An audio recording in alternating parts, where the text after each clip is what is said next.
For some people, coming up with an idea for their Wattpad story is really easy. For other people, it's really hard. No matter the case, if you want to write a story, you have to come up with the idea first.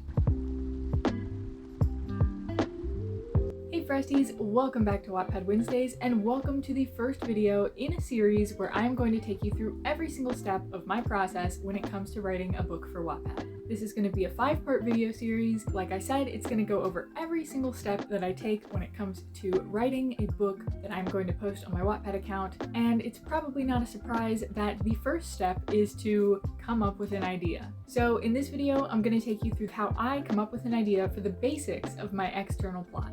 The first step in this part of the process is the initial spark of an idea. You need some kind of inkling of maybe a meet cute or a plot thrust, just some random tidbit of inspiration that is going to pave the way for where you want this story to go and what you want it to become. For me personally, this honestly usually comes from other forms of media. My young adult horror, mystery, thriller, comedy book, How to Save Your School from Soul-Stealing Demons, was inspired by the TV show Ash vs. Evil Dead because when I was watching that show, I loved the mixture of horror and comedy, and I was just trying to picture, how would this sort of a thing take fruition within a young adult story. My young adult romance, May the Best Ex Win, was inspired by The Breakfast Club, by the different stereotypes of the characters in that movie and how they sort of meshed and also did not mesh together. Oliver Osmond Lives Again, my new adult novel that deals with mental health, was inspired by not really the movie 𝘴𝘰𝘤𝘪𝘍𝘮, but the main character in that movie, 𝘴𝘰𝘤, which is one of the reasons why Kieran Culkin is the face claim for my character Oliver. The Art of Being Alone Together, another young adult book that I did, was inspired pretty heavily by the Lindsay Lohan remake of The Parent Trap, and really just movies in general that had to deal with being at summer camp. I just really wanted to write something at a summer camp. So you get the picture. Basically, I get a spark of an idea from something else, usually something that I've watched, but I know that this doesn't work for everybody, and I know that sometimes people can start to worry that maybe they'll take too much inspiration from something like that. So another option that you have is to look at writing prompts and get inspired by those. There are like millions out there on the internet, different quotes, sentence starters, random little plot bunnies that you can develop into your own story and really just go wild with. I think I said it in one of my first videos, the great thing about these writing prompts are that you could get, 4 writers to work on the same writing prompt and start a story based on the same sentence or plot bunny or whatever, and all those stories are going to end up totally different.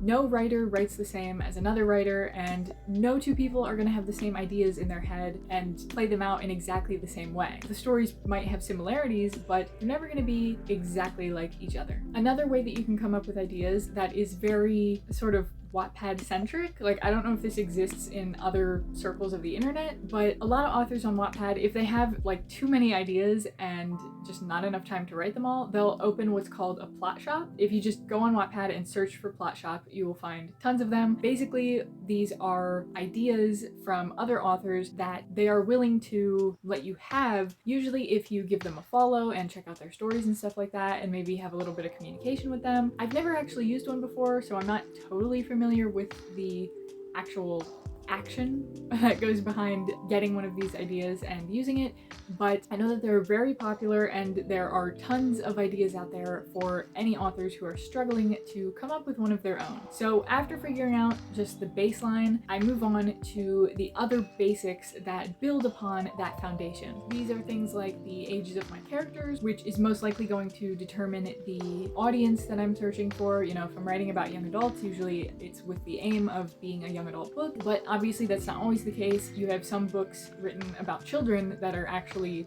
for an adult audience. This is the type of place where you figure that out, as well as the setting and the time period. Does it take place in high school? Does it take place on a farm? Does it take place in the city? What are some of the places that you have in your mind that are going to be important for this character to go to?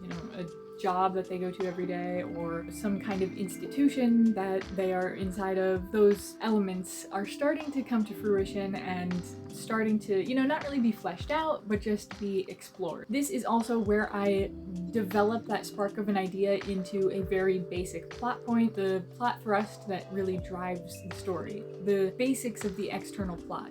Basically, the conflict that is driving the story is what I want to figure out at this point. This could be something like somebody's murdered and the best friend of the protagonist wants to solve the crime. Or maybe two teenagers in high school get paired to work on an assignment together and realize pretty quickly that they can't stand each other. You know, just basic conflict. I think something that helps is looking at other pieces of work that you like movies, TV shows, books, and just analyzing, if I had to strip this down to the bare bones, what is the conflict that really starts this whole story? That might help you come up with a conflict of your own. One thing that I find extremely helpful and extremely important during this time is to write down any idea that comes to you. Random scene ideas, bits of dialogue that pop into your head at 2 a.m., sudden random ideas for a side character that you didn't even know was going to exist. And the thing is, they might end up not existing. These ideas that you jot down may end up changing or may end up not getting used at all. But writing them down helps you keep all your thoughts together. It helps you figure out what you do want in the story and what you don't want in the story, and helps you flesh out things that maybe you do want to happen but need a little bit of tweaking, all that stuff. If you write it down, just get all those crazy thoughts, even if they seem ridiculous, down into a document or on paper. Even if you end up not using it, it's just going to be helpful to get all that out and see all the crazy elements that may or may not end up coming together in the end. Now, you're probably going to be developing a few character ideas at this point. You may already know a lot of stuff, honestly, about your protagonist and the other main characters, but at this point, I try not to go too in-depth with the characters yet, just because I'm still trying to figure out the basics of the story, and I may realize that I need to change somebody's character a whole lot if I develop them too early and then figure out some things about the plot that I didn't know yet. So at this point, I like to keep things pretty general with the characters, you know, maybe brainstorming some names and some very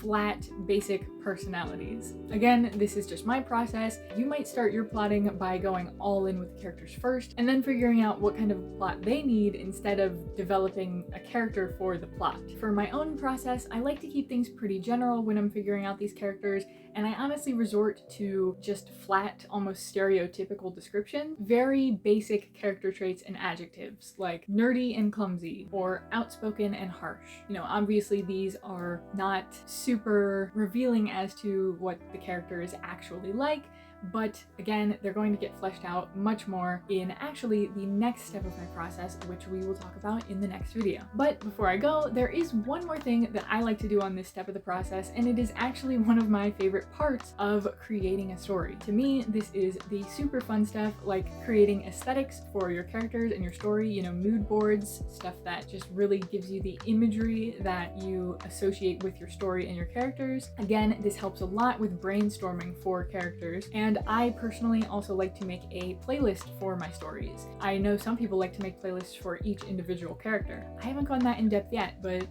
maybe in the future. For my playlists, I just use Spotify, and for my mood boards, Pinterest is a great place to keep everything super organized and an easy way to find pictures. I think I will most likely make a video in the future about how I make aesthetics using Pinterest, and actually on my latest story, Hearts Like Ours, I used Canva for the character mood boards because I wanted them to be totally copyright free and not have to worry about that, so I can also include that in the video that I make about mood boards. Keep in mind that none of these have to be perfect. For me, this is a long process that lasts all the way through the planning process of my story, sometimes even way further into actually writing the story. Basically, this is just a way to help you find the vibe of your story and get inspired by different images, and if you're writing a scene, maybe you can put on that playlist and just have that song that really encapsulates your story in the background. Just stuff that really helps you tap into that artistic side of writing a story. I think for me personally, this kind of stuff really helps keep me inspired and really excited about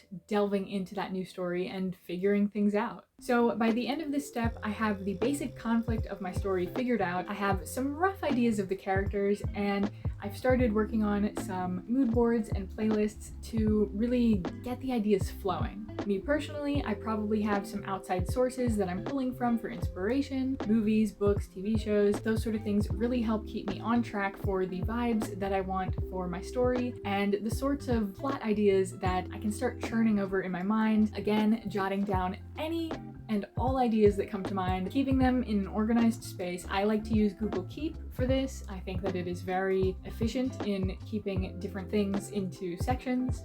That was sort of an awkward sentence, but you get what I mean. You can organize things by color and by labels, so I find that super helpful and useful. I've been using it for many years now, I think since 2017, to organize ideas about my stories. So that's my step one. Like I said, the next video, step two, is going to be all about developing your characters. I hope you guys found this video helpful, and I hope that you will stick around for the rest of the series. I have lots of tips to share. Hopefully I can help you guys if you're struggling to sort of find the way with your own Wattpad story. If you guys are writers, let me know in the comments what your typical first step is when developing a story. Feel free to like the video, subscribe for more writing videos. Hopefully I will see you guys in the next one. I really wish my bangs wouldn't do that.